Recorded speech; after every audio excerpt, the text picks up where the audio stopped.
구절은 유 목사님 늘 점술, 무속 점술, 또 종교 이 현장을 이야기하실 때 사용하시던 그런 내용인데요.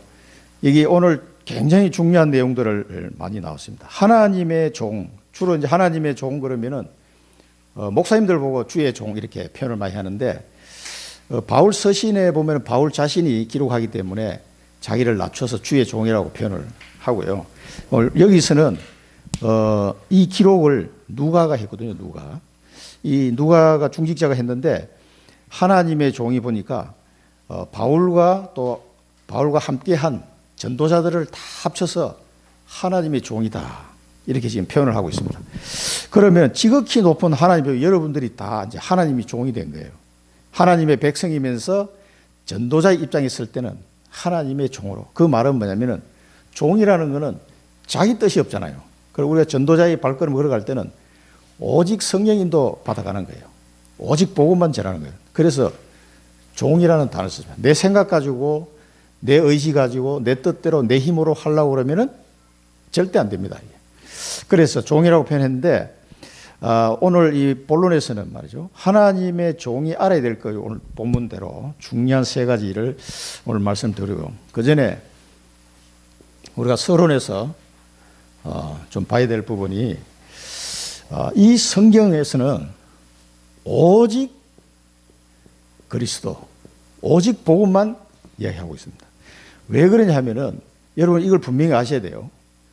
우리가 살다 보면은 오직 그리스도로 구원을 받고 오직 그리스도로 내 인생을 살아가는 모든 답을 여기서 다 얻으라는 게 성경의 말씀의 요지입니다, 이게.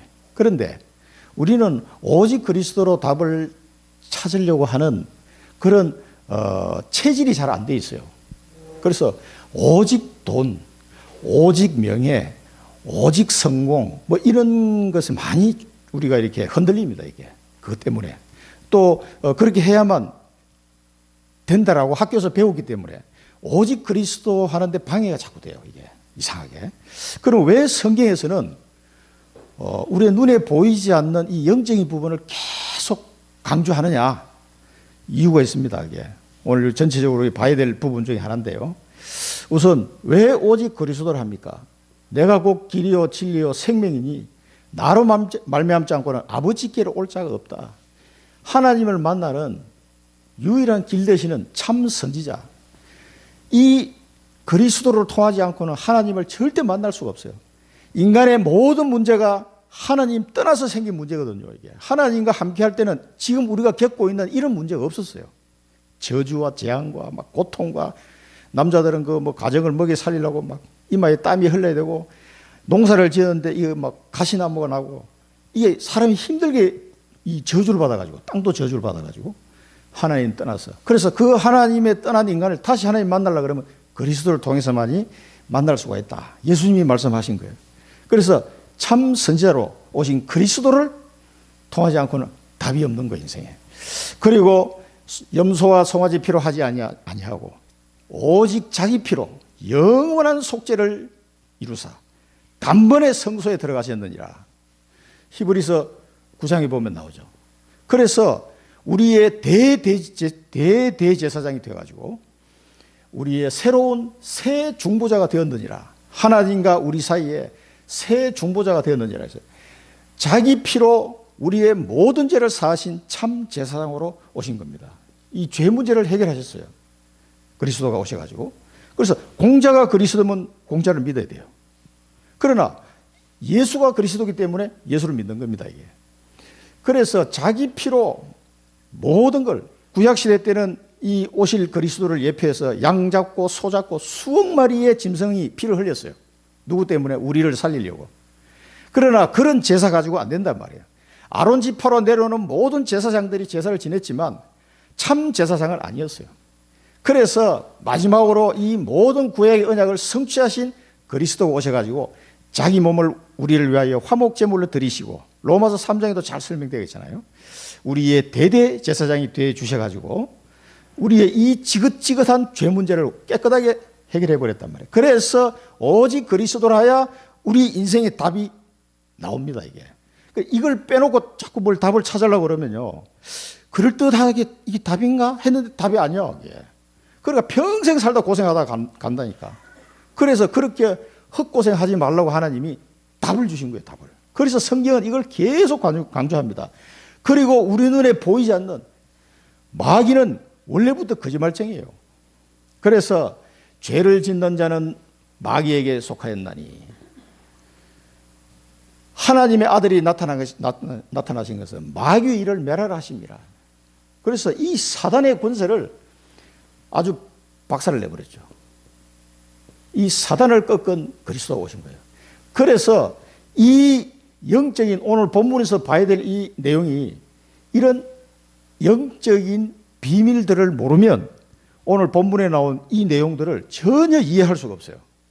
우리가 얼핏 아는 것 같은데 사실은 이게 아는 게 아니라니까.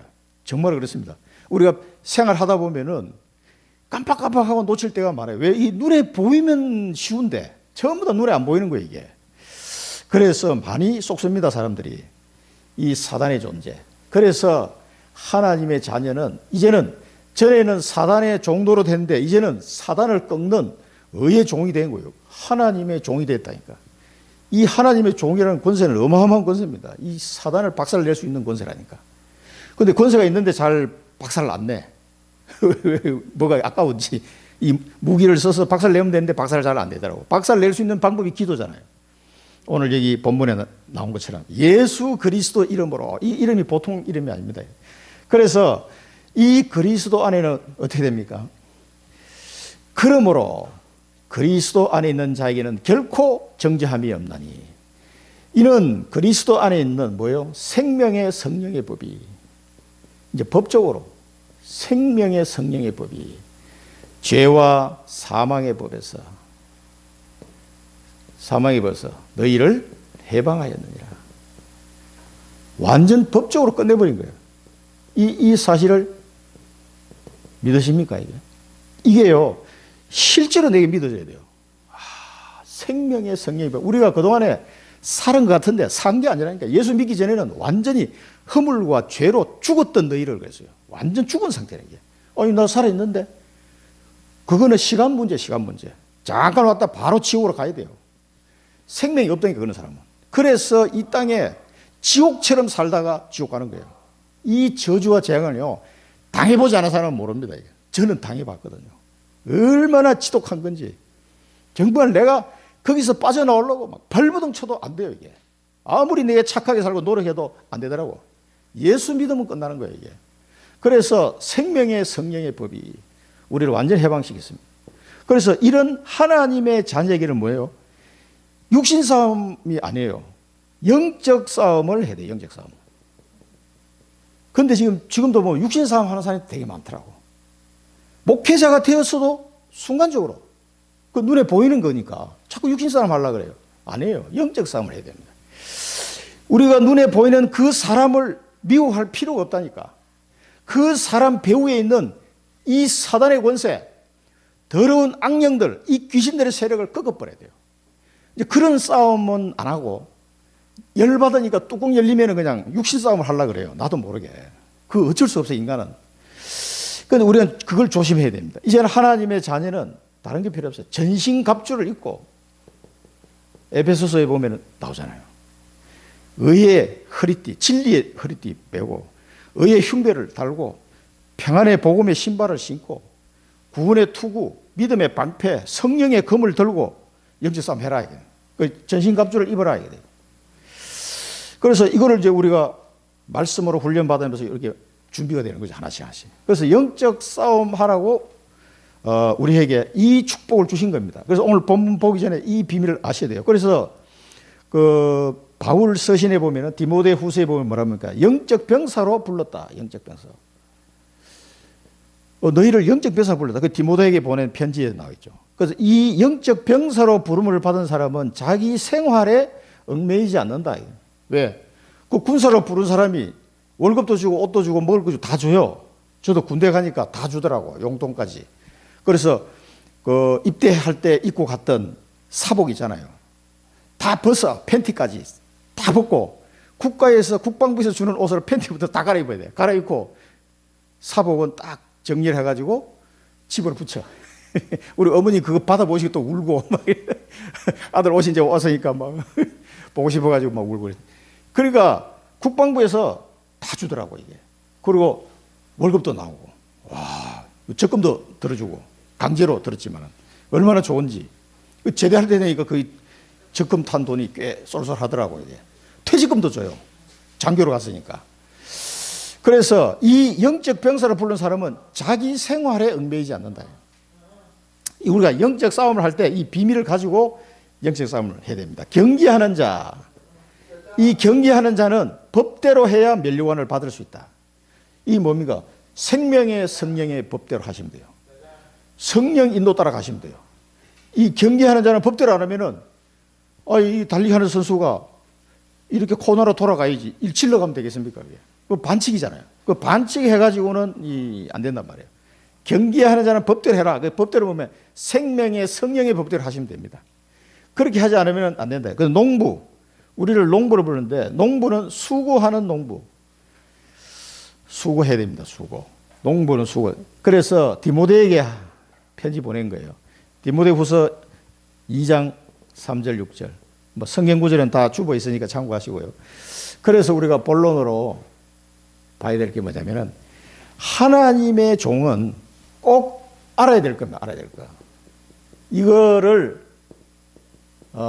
모르면은 하나님의 종 이럴 때는 여러분들이 전도자 입장에서 정인 입장에 설 때를 지금 나타낸 겁니다. 이게 그냥 우리가 구원받았다는 표현할 때는 하나님의 자녀 이렇게 표현합니다만은 우리 현장에 갔을 때 하나님의 종 입장에 또 다른 말로 표현하면 그리스도의 대사 뭐 이런 식으로 많이 표현을 하죠. 그래서 우리가 예수님 대신해서 간 거란 말이에요.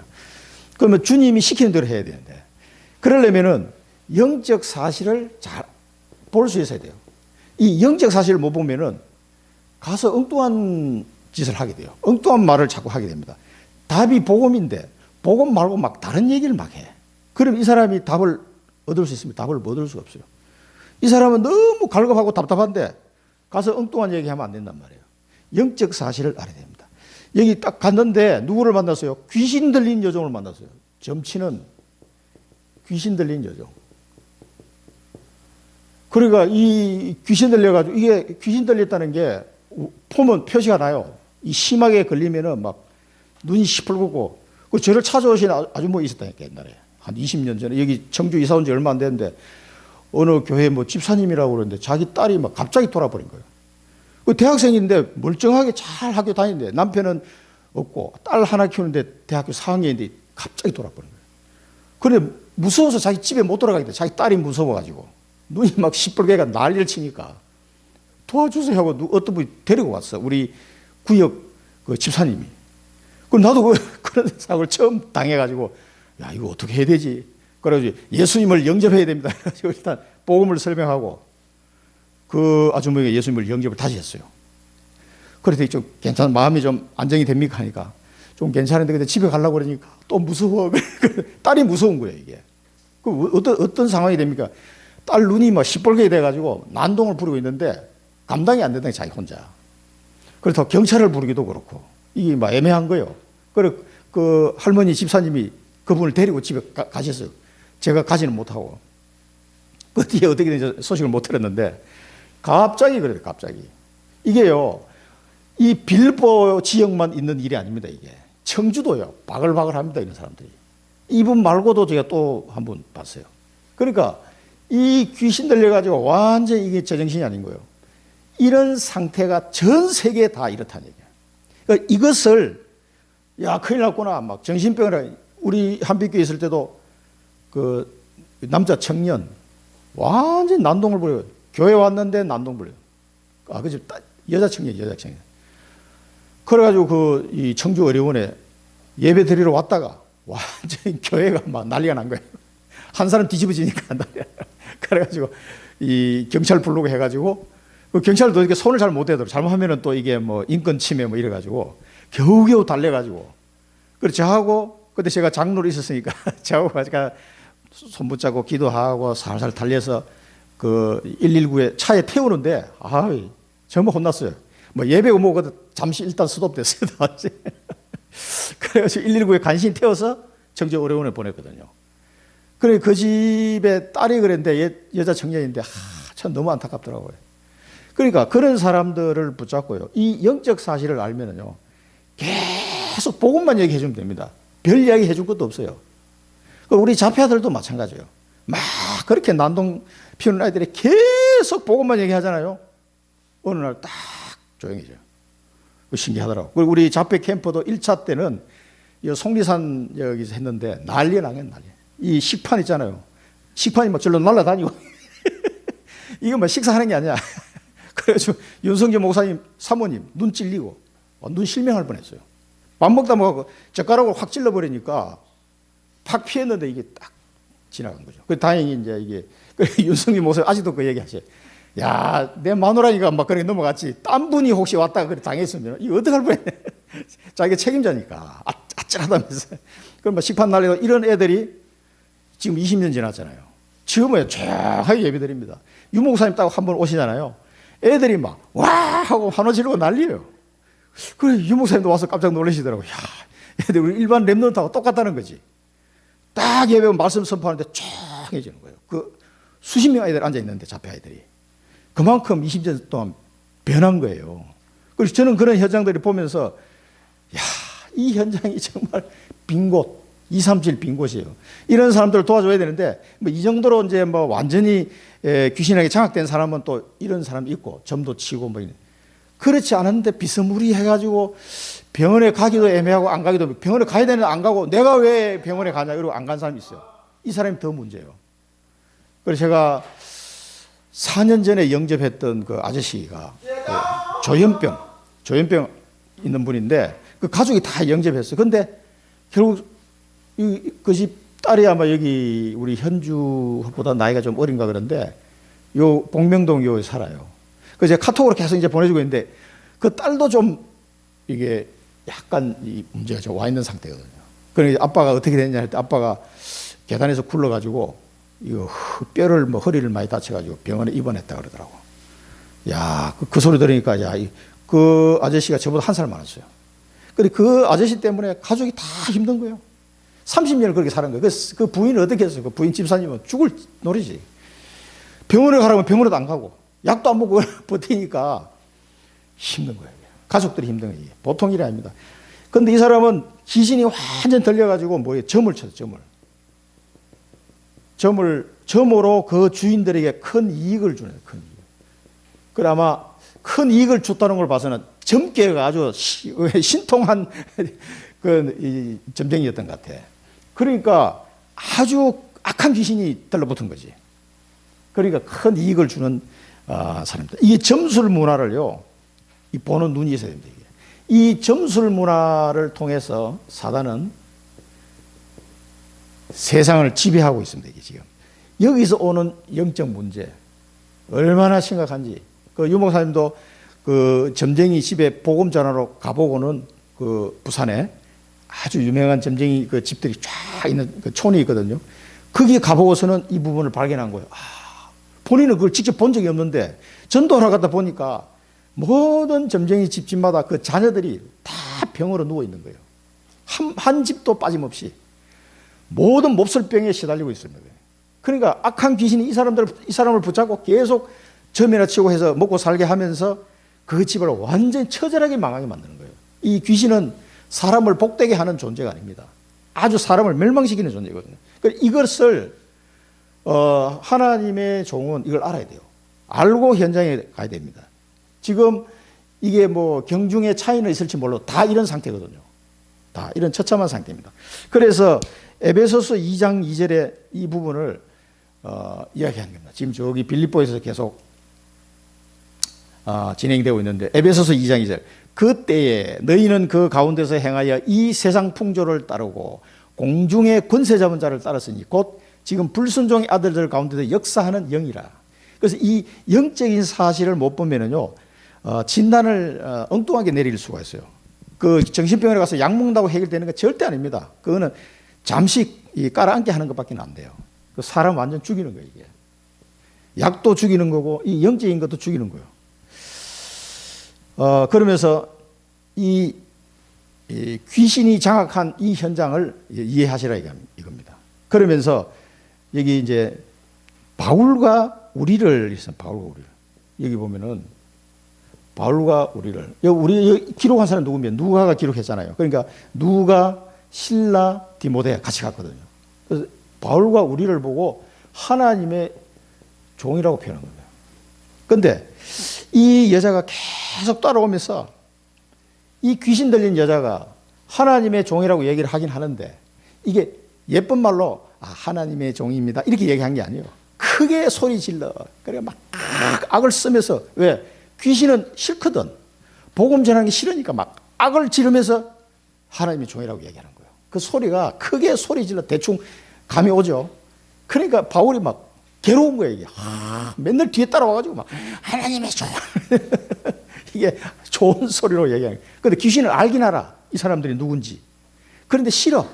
그러니까 막 악 받쳐서 하는 소리예요. 지금 크게 소리, 아주 크게 소리 지른다고 표현했는데 아주 그 우리나라로 번역할 때 아주 이쁘게 번역한 거예요. 이게 아주 막 악이 받쳐가지고 막 진짜 그 10원짜리 해가면서 한 소리예요. 이게. 그러니까 계속 따라와서 그 소리 하니까 얼마나 귀찮겠어요. 이게 자기는 조용하게 이게 딱 복음 전해야 되는데 기도도 하고 이랬는데 방해하는 거지. 이게 쉽게 얘기하면은 구원의 길을 전하는 자다. 이 귀신이 안다니까. 이게 이 사람들 하는 얘기가 구원의 길이라는 걸 또 알아. 귀신도. 그러나 귀신은 예수를 안 믿습니다. 이 영적 존재는 끝까지 예수를 대적하는 존재예요. 이 구원의 길을 전하는 자다. 그래서 이 악한 영들에 사로잡힌 이 현장에는요 다른 게 필요한 게 아니고 오직 복음이 필요하다는 거예요. 오직 복음. 이 보세요. 귀신이 먼저 안다니까. 이게. 그러니까 이 계속 복음만 얘기하잖아요. 그래서 우리 그 서말신 박사님 같은 경우는 자기 교인들, 그분도 이제 이 정신치유 사역을 많이 하시는데 자기 그분 교회도 그 아가씨가 와가지고 이 귀신 들려가지고 예배 드리는데 이 앞에서 홀라당 벗어버리고 빨가벗고 그냥 들어 누워버리는 거예요. 그러니까 예배가 되겠습니까? 근데 그 서말신 박사님 그 속에서도 예배 드리는 거예요. 야, 대단하시더라고. 빨가벗고 가지고 아가씨가 강단 앞에 들어 누워버린 거예요. 홀랑 벗고. 야, 그 예배가 되겠어요. 근데 그런 아이들이 복음을 얘기하는데 그 엄마가 복음을 잘 듣잖아요. 바로 효과가 나타나요. 그 엄마가 복음 제대로 안 듣잖아요. 효과가 없는 거예요. 그래서 그 엄마와 딸이 계속 말씀해 주죠. 뭐 홀라당 벗어도 괜찮다. 예배당에 와서 말씀 들어라. 그래가지고 계속 왔대. 그분은 좋아지기 시작하는 거예요. 그 다음에 이제 자기 스스로 옷도 입고 앞에 앉아 있는 거예요. 그리고 왜 앞에 이 사람 앉히나 얘기를 하더라고. 자기가 가만히 경험을 해보니까 사람의 눈이 마음의 창이라고 그러잖아요. 자기가 볼 때는 이 영혼의 창이라고 생각하시더라고.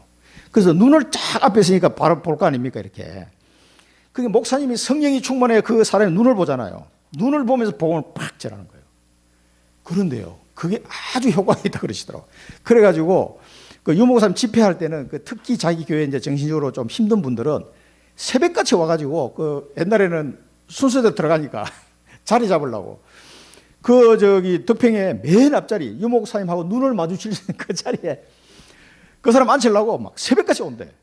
그래가지고 그 문을 열자마자 강당에 잽싸게 들어가서 앞에 쳐가지고 그래 영적으로 시달린 사람은 일부러 자기가 뭐 꼭 앞에 앉고 싶어서 그런 게 아니라 이분들을 위해서 앞에 자리를 잡아서 딱 앉혀놓는데 그러면은 유목사님 메시지하면서 너희들은 딴 데 쳐다보지 말고 유목사님 눈만 쳐다봐라. 그 사람들이 유목사님 눈만 쳐다보는 거예요. 계속 한 시간 하루 종일 하니까 계속 그러면서 복음을 말씀 듣는 거예요. 치유 효과가요 완전히 엄청 좋아진대. 그래서 그분은 교회가 광주잖아요. 광주 에덴 교회.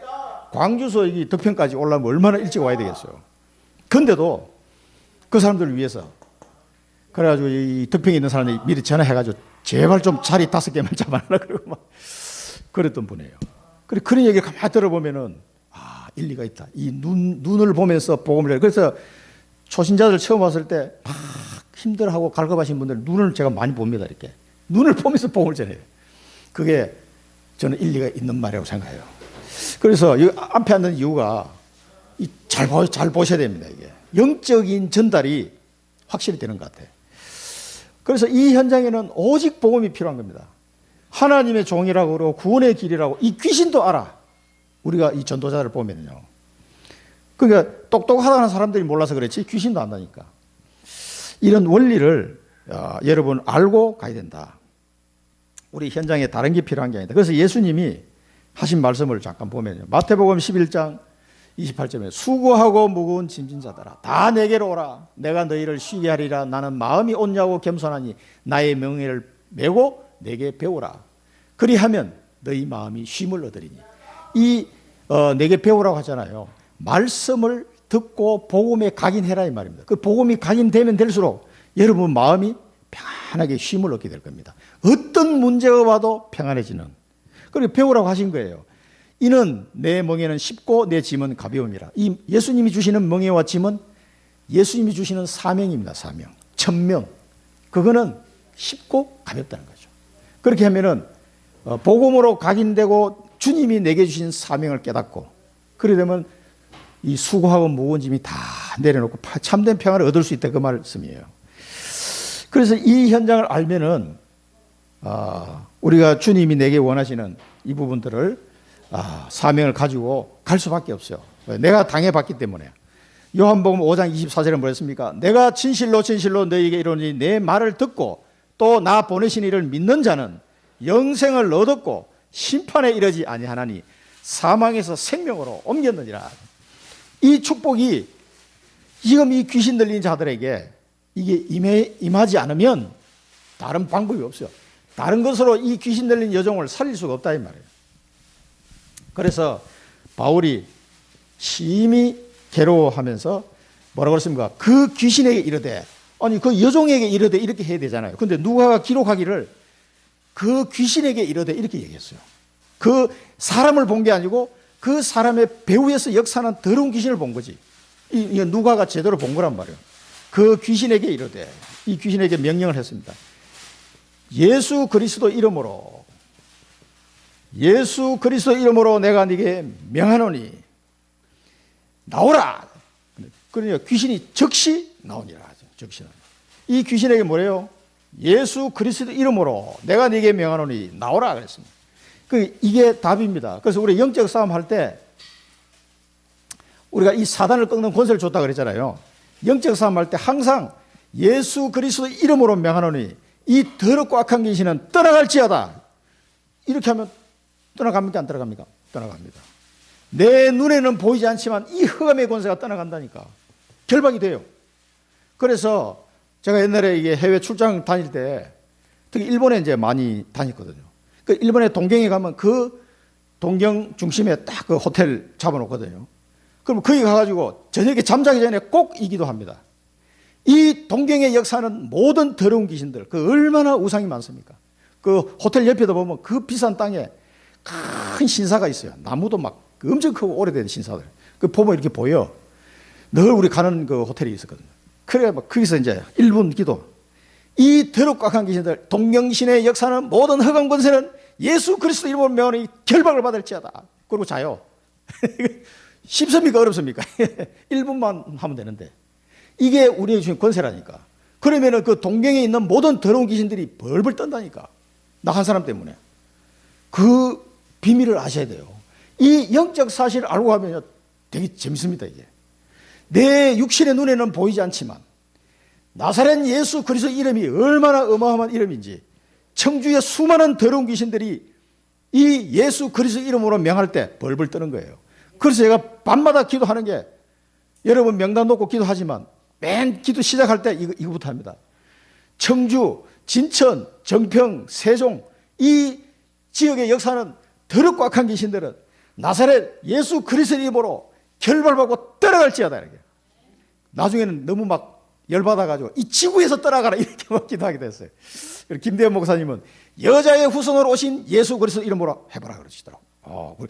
야, 여자의 후손으로 오신 예수 그리스도. 그거 괜찮겠다. 자기가 해보니까 효과가 더 있는 것 같더래. 그래서 선배들 얘기하는 게 이제 잘 들어보고 참고하면 돼요. 왜냐하면 현장 경험이 많기 때문에. 예수 그리스도, 하여튼 예수 그리스도 이름으로 하면 돼요. 문재인 대통령 이름을 하면 대통령의 권세로 이게 나가잖아요. 이거는 하늘과 땅의 모든 권세를 가진 주 예수 그리스도 이름으로 이 권세로 나가는 거기 때문에 이 귀신이 벌벌 떠는 거예요. 그러니까 다른 이름으로는 안 돼요. 이게 절대 안 뜹니다. 이놈들은, 사단과 더러운 귀신들은 예수 그리스도 이름 외에는 안 뜹니다. 그래서 유 목사님 옛날에 뭐 그랬잖아요. 이 귀신 들린 이런 사람들 앞에 가가지고 뭐 부처 이름으로 한번 해보라고. 맞아 죽는다. 몽둥이 들고 있다가 맞아 죽는다. 멀리 떨어져서 얘기해라. 뭐 그런 얘기 우스갯소리를 했지만 다른 이름으로는 안 돼요. 그러니까 이거를 실제로 경험해 본 사람들은 금방 알죠. 자, 우리 예수님이 마태복음 12장에 또 말씀하셨어요. 그러나 내가 하나님의 성령을 힘입어 귀신을 쫓아내는 것이면 하나님의 나라가 이미 너희에게 임하였느니라. 자꾸 바알세불이라고 자꾸 바리새인들이 막 비난하니까 이 말씀을 하셨어요. 너희에게 사람이 먼저 강한 자를 결박하지 않고서 어떻게 그 강한 자의 집에 들어가 그 세간을 강탈하겠느냐. 결박한 후에야 그 집을 강탈하리라. 이게 이제 강도를 비유해서 설명을 하셨는데 그 사단이 장악하고 있는 이 귀신 들린 여종을 구출해 내려면 어떻게 돼요? 이 여종을 사로잡고 있는 강한 자, 이 사단을 꺾어야 이 사람을 살릴 수가 있는 거예요. 그래서 바울이 바로 그냥 귀신아 떠나가라. 이 귀신이 즉시 나오니라. 이 영적 사실을 알고 가야 됩니다. 그 다음에 이제 그 사도행전 10장 38절에도 하나님이 나사렛 예수에게 성령과 능력을 기름 붓듯이 하셨으며 그가 두루 다니시며 선한 일을 행하시고 마귀에게 눌린 모든 사람을 고치셨으니 이는 하나님이 함께 하심이라. 8장 7절에도 많은 사람에 붙었던 더러운 귀신들이 크게 소리를 지르며 나가고 또 많은 중풍병자와 못 걷는 사람이 나으니. 여기는 빌립 집사에 가서 꺾었을 때. 자, 그래서 이 영적 사실을 알고 현장에 가야 됩니다. 그래서 우리가 여기서 언약을 붙잡아야 되는데 사단의 종로를 하는 이 세상은요 전부 다 사단의 종로를 하고 있습니다. 이게. 그래서 이 현장을 아시고 여기에 이걸 살리는 이 사람들을 살리는 이름 오직 예수 그리스도 이 이름밖에 없다는 사실을 알고 가야 됩니다. 자, 영적 무지 이런데 완전히 영적으로 죽은 상태예요. 죽은 상태. 그러니까 여종의 주인들 한번 보세요. 이 여종의 주인들 하는 거 보니까 그 여종이 그 큰 집안의 어떤 종으로 들어간 것 같기도 해요. 이 사람들을 생각한 거는 이 여종이 얼마나 힘들고 어렵겠어요. 불쌍하죠. 그런데 자기가 돈 버는 거를 주인들이 다 가져가 버렸다. 그러니까 종이니까. 그러니까 이 주인들이라고 하는 사람들은 영적으로 무지하니까 수익의 소망이 끊어진 것을 알고 있습니다. 수익. 오로지 돈벌이밖에는 생각 안 합니다. 이 한 사람의 형편이 얼마나 힘들고 어려운 건 전혀 생각 안 해요. 돈벌이밖에 생각 안 합니다. 이 사람들. 그래, 눈에 보이는 이거밖에는 뭐 모르니까. 그러니까 바울과 실라를 관리들에게 끌고 간 거예요. 그러면서 이 시대 상황을 잘 이해해야 됩니다. 이때가 로마가 전체를 다 지배하는 시대잖아요. 그러니까 이 헬라와 이 마게도니아 지역도 다 로마의 식민지란 말이에요. 이게. 그러니까 이 상관들은 누구겠어요? 다 로마 사람들이거나 아니면 로마에서 파송된 관리들 아니면은 로마에게 아부해가지고 한 자리 얻은 사람들 이런 사람들이 지금 앉아있단 말이에요. 그러니까 이 상관들 앞에 딱 가가지고 뭐라고 그랬냐면은 이 바울과 실라를 소개를 할 때 이 사람은 유대인인데 딱 이렇게 했어요. 유대인. 왜 이 얘기를 했냐면 여러분 시대 상황을 아셔야 됩니다. 이때가 유대인들이 로마 정부가 그 당시 역사 사실 보면요 가장 다스리기 힘든 민족이 누구냐? 유대인이에요. 그러니까 로마 정부를 볼 때는 아주 골치 아픈 민족이야. 이게 뭐 말을 안 들어. 그래 뻑하면 독립운동 하려고 막 이렇게 반란을 일으키는 민족이 유대인이었거든요. 그러니까 다른 민족은 애적 힘으로 누르면 어느 정도 이렇게 조용해지는데 유대인들 막 죽기 살기로 이 반란을 많이 일으켰어요. 그래서 그 가이사랴 지역에 고넬료 같은 이탈리아 특수부대가 그 주둔을 하고 있다가 예루살렘에서 반란이 일어나면 즉시 투입하려고 가이사랴에다가 항구 도시에다 딱 준비를 해놓은 거예요. 그게 고넬료가 있었던 거예요. 그러니까 이 유대인들이 결국은 이때는 사도 바울이 로마로 가고 할 때는 AD 60년경이잖아요. 나중에 AD 70년에 망한 예루살렘이 망했는데 그때 예수님이 예언한 대로 이 사람들이 반란을 일으켜가지고 로마 정부에 대적하다가 그 디도 장군, 나중에 로마 황제가 된 이 디도 장군이 막 대군사를 끌고 와가지고 예루살렘 포위하고 완전 굶어 죽였다니까. 그래서 항복을 받아내고 다 죽였어요. 그리고 거기서 그 역사 내용을 보면은 한 300명이 탈출해가지고 또 어디 올라가면서 산성 있는 데 올라가가지고 죽음을 불사하고 우리는 반대. 그래 로마군하고 싸우다가 300명이 다 몰살했어요. 그 지독한 사람들이에요. 그러니까 로마 그 관리들은 늘 유대인 하면은 일단 째려봐. 저놈들 또 반란이 이렇게 뭐 이상한 놈들 아니야? 그러니까 이 그런 역사적인 배경 속에서 이 사람들이 잡아다가 자기의 어떤 수익이 끊어진 걸 이제 고발하기 전에 이 사람은 유대인입니다. 이거부터 얘기한 거예요. 그래야 관리들이 유대인이야? 이놈들 또 이상한 놈들 아니야? 막 이런 식으로 보는 거죠. 그런 속에 뭐라면 이제 정치적인 걸로 자꾸 이제 고발을 하는 거예요. 자기가 이제 수익이 끊어진 건 얘기 안 하고 이 사람들이 이 성에 와가지고 소란을 일으켰다. 소란. 그러니까 유대인이 와서 뭐 소란을 일으켜? 이놈들 뭐 또 독립운동 때문에 왔나? 뭐 이런 식으로 정치적으로 고발을 합니다. 그래서 예수님이 그 누가복음 21장에 보면은 그 당시에 성전을 자랑하는 유대인들과 하신 말씀이에요. 예수님 이 땅에 계실 때 어떤 사람들이 성전을 가리켜 그 아름다운 돌과 헌물로 꾸민 것을 말하며 예수께서 이르시되 너희 보는 이것들이 날이 이르면 돌 하나도 돌 위에 남지 않고 다 무너뜨려지리라. 이 예수님이 공생에 있을 때 예언하신 거예요. 그래서 AD 70년에 완전히 그래서 지금 통곡의 벽 하나만 딸랑 남은 거예요. 그 예루살렘 성전터에는 지금 뭐가 있습니까? 황금 사원이 딱 그 이슬람 황금 사원이 그 자리에 딱 지금 이제 그 관광 가보시면은 노랗게 황금 사원이 딱 들어있어요. 그러니까 지금 이스라엘 사람들은 그 황금 사원을 없애고 싶은데 무력으로 하면 없앨 수 있어요. 이스라엘이 힘이 세니까. 그거 없앴다가는 3차 대전 터집니다. 그러니까 이게 못 없애. 저것들. 그리고 그 옆에 있는 통곡의 벽 하나 딸랑나면 거기 가가지고 이 꽃갈 모자 쓰고 막 기도하고 지금도 그러고 있습니다.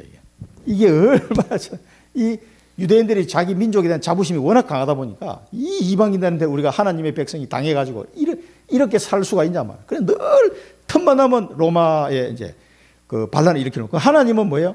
로마 식민지로 있는 게 좋아요. 그 로마가 전 지중해 해안을 공격하면서 뭐를 만들었어요?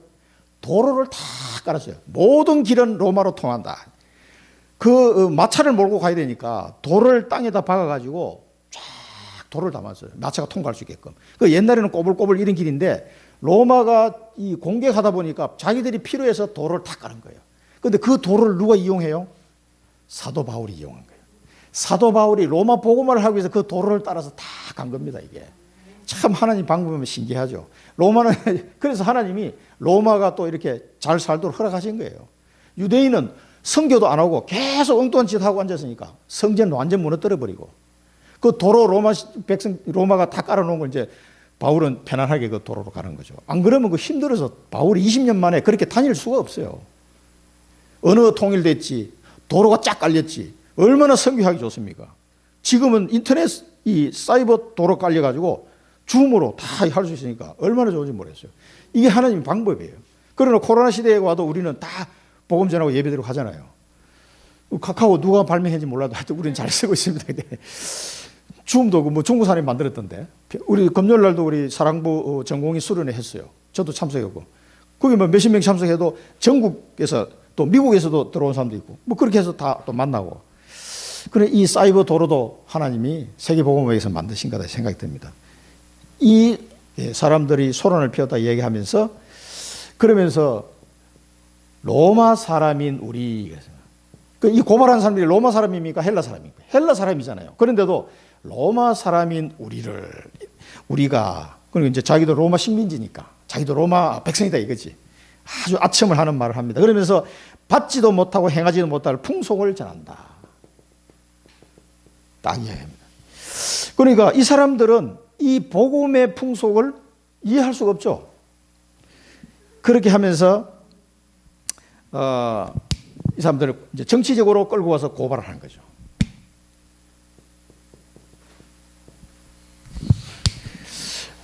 고린도전서 1장에 보면은요, 1장 21절 24절 보면 이 바울이 하나님의 지혜에 있어서는 이 세상이 자기 지혜로 하나님을 알지 못하므로 하나님께서 전도에 미련한 것으로 믿는 자들을 구원하시기를 기뻐하셨도다. 그러면서요, 유대인은 표적을 구하고, 유대인은 늘 하나님의 표적이 뭐냐, 요것만 따지는 사람들. 헬라인은 지혜를 찾으나, 헬라인은 맨날 철학 사상, 야 저게 무슨 새로운 나온 철학이야, 뭐 이런 것만 따지는 사람들이에요. 그래 답이 없어, 둘 다. 우리는 십자가에 못 박힌 그리스도를 전하니 유대인에게는 거리끼는 것이요 이방인에게는 미련한 것이로되 오직 부르심을 받은 자들에게는 유대인이나 헬라인이나 그리스도는 하나님의 능력이요 하나님의 지혜니라. 이 사실을 이 사람들은 알 수가 없는 거예요. 그걸 지금 고린도서에 보면 이렇게 설명이 되어 있습니다. 율법주의로 해가지고 안 되고 철학으로도 사단을 이길 수가 없습니다. 어떤 것으로도 안 됩니다. 그러니까 이 풍속을 이해할 수가 없죠. 아니 이 사람이 예수 그리스도 이름을 얘기했는데 귀신이 따라가 버렸어. 야 이게 뭐야? 이 처음 보는 거죠, 이 사람들. 율법으로도 안 돼요, 철학으로 안 돼. 이 사단을 이길 수가 없어. 사단을 못 이깁니다, 이거 가지고. 그걸 두고 얘기하는 거죠. 그래서 우리가 붙잡아야 될 미션입니다. 여러분, 하나님의 종이라면은 오직 복음의 정인으로 서셔야 됩니다, 그 현장에. 다른 거 자꾸 섞으면 안 됩니다. 다른 거 자꾸 해봐야 뭐 말은 그럴싸하고 뭐 약간의 위로는 될 수는 있어요, 그런 말들이. 그러나 그 사람의 본질적인 거는 절대 해결이 안 돼요, 그거 가지고. 뭐 미사 역으로 써가지고 뭐 그럴듯한 말, 철학적인 뭐 이 말 써가지고 그거 해봐야 아무 소용이 없습니다. 오직 복음의 정인으로 써야 됩니다. 그래서 죽은 자들을 살리라. 이 살아있는 게 아니라니까. 그래서 에베소서 2장 1절에 보면 허물과 죄로 죽었던 너희를 살리셨다 해서. 누가? 그가, 그리스도가. 허물과 죄로 완전 죽은 거예요. 이 예수 믿기 전에는 이 사람이 영적인 상태로 완전 죽은 상태입니다. 그래서 오직 복음의 정인으로 여러분 서지 않으면 그 사람들을 살릴 수가 없어요. 그 사람들 이걸 이해할 수도 없고, 이 전부 다 뭐 물질적인 것, 정치적인 걸로 고발하고 이런 속에 살아가는 사람들이 이걸 이해할 수가 없죠. 그러니까 오직 복음으로 이 현장을 안 가면 이 사람들이 얼마나 영적 무지 속에 있는지를 알고 가야 된다 이 말이에요. 영적 사실을 알고 이 현장을 알고 답을 가지고 가야 된다. 그래서 우리에게 가장 축복은 영적인 축복입니다. 유 목사님 지난 산업선교 또 이야기하셨잖아요. 기도 응답을 받는 게 중요한 게 아니고 기도를 통해서 여러분의 영적 상태가 어떻게 되느냐가 중요한 거다. 영적 상태가. 자, 영적인 축복은 뭡니까? 이 사람들 고발해가지고 이 매를 쳤습니다. 이게 이 로마 시대 때는 이 채찍으로 이 등짝을 벗겨가지고 등짝에다가 이 채찍을 친단 말이에요. 그러면 채찍에 이 쇠가 걸려서 쫙 때리면 살이 찢어진단 말이에요. 피가 나겠죠. 그걸 막 친다고. 그래 나중에 그 바울 서신서에 보면 뭡니까? 40에 하나 감한 매를 내가 5번이나 맞았다 그래요. 그때 40개를 치게 돼 있는데 40개를 넘어서면은 반칙이에요. 법에 어긋나. 그러니까 카운트 하다가 막 때리다 보니까 내가 40 하나 쳤나? 이게 헷갈릴 수 있으니까 39 하면 스톱해요. 혹시 하나 카운트를 잘못할 수 있으니까. 그래서 39대만 때려요. 그 법적으로 40대. 더 때리면 사람이 죽는단 말이에요, 잘못하면. 그게 제가 쭉 찾아보니까 중국에도 그렇고 이 태장도 다 개수가 있더라고. 몇 대 이상 못 때리게. 왜냐하면 사람이 죽을 수 있으니까. 볼기짝 때리는 거. 이 등짝으로 채찍을 때리는 이 태형 중에서 가장 잔인한 걸로 돼 있더라고요. 그래 중국에도 있었는데 없애고 나중에는 볼기짝 때리는 걸로 바뀌었어요. 그러니까 이 로마 시대 때는 이 채찍으로 때리는데 끝에 갈고리 달려서 쇠하고 갈고리 달려서 가지고 쫙 때리면 살이 막 찢어집니다. 이게. 이 고발을 하고 매를 맞았어요. 자, 그러면 이 사람들이 로마 시민권 있잖아요. 이 바울과 실라가 로마 시민권자란 말이에요. 근데 옷을 허름하게 입고 있으니까 이 사람들이 뭐 얕보고 이제 때리는 거지. 이 사람 실제 로마 시민권 가지고 있는 사람인데. 그럼 이 사람 고발하면 역으로 맞고서 하면 어떻게 되겠어요? 당한다고 이 사람들이. 그런데 바울이 로마 시민권을 안 보여줬어요. 매를 맞아서 그냥. 제가 아무 잘못도 없는데 이 여정 고쳐준 것밖에 없는데 이 사람들은 이걸 자기 수익이 문제가 생기니까 정치적으로 걸고 넘어져가지고 매를 맞게 했단 말이에요. 그러면 로마 시민권 보여주면 나는 유대인이 아니고 나 로마 시민이야. 딱 보여주는 순간 끝나는 건데 매를 맞았어. 왜 맞았을까요? 엄청 아픈데 39대 맞아봐요. 이게. 이 등짝 다 찢어지지 이게.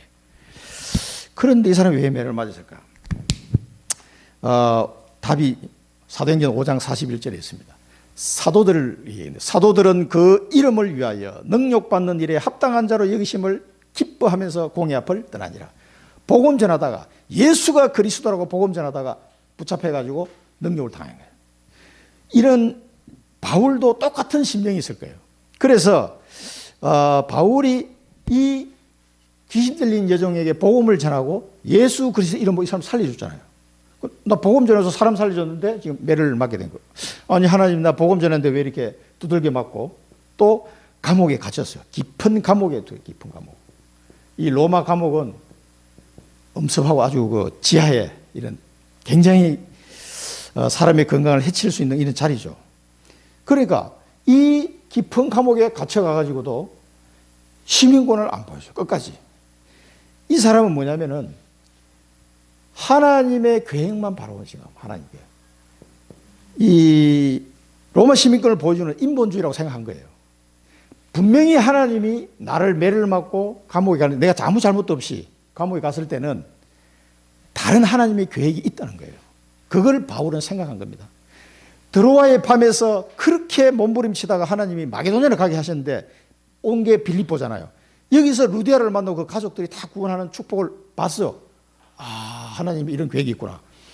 그러고 나서 이 귀신 들린 여종을 만났거든. 이 사람은 고쳐졌는데 내가 매를 맞고 감옥에 갔어? 이 하나님의 계획이 있다. 그래서 이 로마 시민권을 안 보여준 거예요. 신라도 그렇고. 둘이 매 맞고 감옥에 갇힌 거예요. 뭐만 바라보고 하나님의 계획만 바라보고.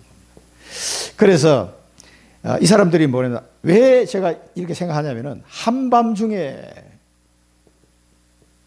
실컷 두드려 맞고 이 등짝도 시린데 뭐 약도 못 바르고 이제 감옥에 그 차가운 그 지하 감옥에 같이 있으면은 밤에 더 아픕니다. 이게 한밤중에.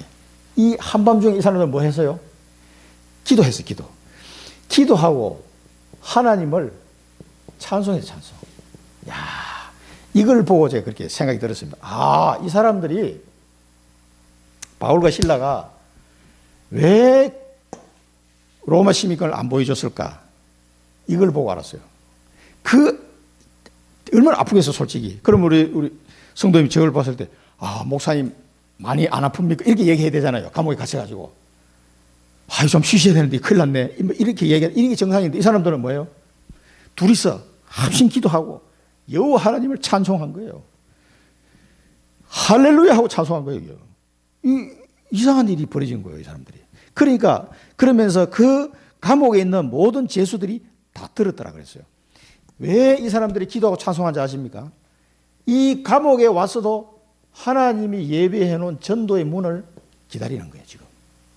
이렇게 하지, 이게 아니면 여기서 기도하고 찬송할 수가 없어요. 등짝 아파 죽겠는데 기도 나오겠어요? 아무 잘못 없이 감옥에 갇혀가지고 이 뭐야 이게 지금 나 복음 전하다가 왜 여기 왔지? 막 이러고 있어야 되잖아요. 근데 그게 아니에요. 하나님의 계획을 바라보고 이 감옥에서도 하나님이 어떤 전도의 문을 여실까 이것만 생각. 그래서 할렐루야 하나님 감사합니다. 기도와 찬양이 터져 나온 거예요. 이제 그 다음 주에 보면은 이 기도와 찬송을 통해서 어떤 일이 일어나는지 다음 주에 또 기다리셔야 되겠습니다. 여기서 우리가 이 사람들의 모습을 보면서 우리 비전을 붙잡아야 됐습니다. 그리스도 예수 안에서, 이게 이제 빌립보서 3장 14절에 나오는 말씀인데요. 이 바울이 고백한 거잖아요. 그리스도 예수 안에서 하나님이 위에서 부르신 부름의 상, 이 부름의 상을 위하여 달려가노라. 다른 걸 본 게 아니에요. 이 사람이 이 땅에서 어떤 이익을 얻으려고 한 게 아니에요. 그랬으면 로마 시민권 보여줬죠. 보여주면 그냥 간단하게 끝나는 건데, 그리스도 예수 안에서 하나님이 위에서 부르신 부름의 상을 위하여 난 달려가노라. 빌립보서 3장 14절. 제가 이 말씀 붙잡고 신학교에 갔습니다만은 영적인 축복을 바라보고 가는 거예요. 이 사람이 이 세상의 축복을 바라보고 간 게 아니라니까. 바울은요, 세상 축복 생각하면요, 그냥 자기 집이 있으면 돼. 자기 아버지가 그냥 유력한 부자고 그 지역의 유지, 쉽게 얘기하면. 날 때부터 로마 시민권 가지고 있던 사람이니까. 그리고 바울이 그 집의 장남이거든요. 유대인들은 장남하고 차남하고 천지차예요. 우리나라도 옛날에 그랬지만 모든 자기 아버지 재산은 누구예요? 장남한테 다 줘요. 우리나라도 그랬잖아요. 근데 2000년 전인데 바울은 그냥 가만히 있으면 자기 집에 자기 아버지 뭐 재산 다 물려받아가지고 로마 시민권이 있겠다 뭐 떵떵거리면서 살면 돼요. 그러나 바울은 그걸 다 내버려 놓고 지금 선교 여행을 떠난 겁니다. 왜 그랬겠어요? 영적 축복을 아는 사람이 영적 축복을. 결론입니다. 그래서 여러분도 하나님의 종은, 우리가 이 하나님의 종은 뭐라 그랬어요? 하나님의 자녀인데 전도 현장에 갈 때는 우리 하나님의 종으로 가는 겁니다. 이런 사람은 영적 사실을 알고 이 현장이 얼마나 영적 무지 속에 있는지를 알고 영적 축복을 바라보고 가야 된다 이 말입니다. 다른 것 때문에 갈 수가 없어요. 그래서 결론입니다. 여러분 복음을 회복하셔야 돼요. 계속 복음을 누리셔야 됩니다. 복음 속에 계속 이 각인 뿌리 치질 때까지 우리 영적 상태가 굉장히 이걸 듣고 또 듣고 하면서 변해요. 치유가 돼요. 굉장히 치유돼요. 그런데 이게 뿌리를 내려서 이상하게 변화가 뭐예요? 내 마음에 평안해져요. 평안해요. 아무것도 두렵지 않은 상태가 자꾸 됩니다. 이게 미래가 두려워지지 않는다니까 이거. 그리고 이렇게 하기 위해서 우리가 말씀에 집중하는 겁니다. 계속 말씀에 집중해요. 그래서 집중 훈련도 받고 그러죠. 어려울 때일수록 사단에게 속지 마시고 말씀에 집중하십시오. 어려울 때일수록. 그렇게 되면요, 여러분 복음이 회복되어져서 깊이 각인 뿌리 체질이 바뀌게 됩니다. 그러면은 많은 것이 달라지고 보는 눈도 달라집니다. 그러는 가운데 기도 회복. 여러분 이 하나님의 종으로 살아가려면요, 관건이 기도예요. 기도. 이 기도하지 않고는요 아무것도 안 됩니다. 여러분 다락방 전도운동, 이 전도 전략이 이 사도행전에 나오는 건데 한번 보세요. 산업선교 유 목사님 얘기하셨잖아요. 그 통합합수훈련 다 한마디로 뭐예요? 기도 딱 얘기해요. 기도. 제일 중요한 게 기도다. 우리가 육신 싸움을 하는 것이 아니고 영적 싸움을 하는 것이기 때문에 사단과의 전쟁이란 말이에요. 복음 전하는 거는. 그래서 기도하지 않으면 아무것도 안 됩니다. 그래서 응답이 아니라 우리의 영적 상태가 중요한 거다. 이 기도를 하다 보면은 뭐가 응답이 오는 것도 좋지만은 내 영적 상태가 하나님과 굉장히 소통하는, 그러면서 굉장히 하나님이 나와 함께하는 비밀을 풍성하게 누리면서 내 마음이 풍성해지는 거예요. 굉장히 좋습니다. 이게 이 좋은 걸 왜 안 합니까? 이게 그게 맛을 안 봤으니까 안 하지. 맛을 보면요 하다 보면 물론 응답도 옵니다. 근데 응답이 중요한 게 아니고 내 영적 상태가 굉장히 달라져요. 기도하면은. 그래서 어떤 상황에 와도 자꾸 기도 속으로 들어가는 거예요. 기도 속으로. 어떤 상황에 와도. 왜냐하면 이 기도는 하나님이 우리에게 주신 이 특권입니다. 특권. 그 다음에 기도를 하는데 잘 기도가 왜 안 되냐? 언약이 회복이 안 돼서 그래요. 하나님이 내게 주신 언약이 정말 발견이 된 사람은 달라집니다. 청주의 현장을 하나님이 내게 언약으로 주셨어. 저는 그걸 잡았거든요. 이 현장을 향한 하나님의 언약이 내가 잡히잖아요. 그러면은 이 현장을 보는 눈이 달라진다. 현장을 보는 눈. 이 바울이 빌립보 가는 것처럼 완전히 그 현장에 보는 눈이 달라져요. 그래서 이런 사실들을 잘 체크하면 이 귀신 들린 여전을 딱 봤을 때 하나님 시간표가 됐구나. 예수 그리스도 이름으로 이렇게 되는 겁니다. 그래서 여러분의 언약 회복하면은 현장 보는 눈이 달라지고 기도도 회복됩니다. 그리고 자꾸 말씀이 더 그리워져요.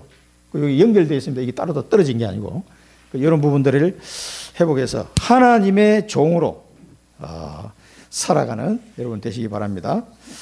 기도하겠습니다. 살아계신 하나님 아버지, 은혜를 감사드립니다. 저희들을 구원하여 주시고 어떤 것으로도 되지 않는 이 사단의 문제, 죄의 문제, 지옥의 문제를 오직 예수 그리스도 이름으로 우리를 살려주시니 감사를 드립니다. 이제는 이 복음 가지고 하나님이 지극히 높은 하나님의 종으로서 현장을 살리는 자로 달려갈 수 있도록 저희들을 정인으로 세워 주옵소서. 영적 사실을 알고 영적 무지한 현장을 이해하고 영적 축복을 바라보며 그 현장으로 달려갈 수 있는 우리 모든 성도들 되게 하여 주옵소서. 예수 그리스도 이름으로 감사하며 기도드립니다. 아멘.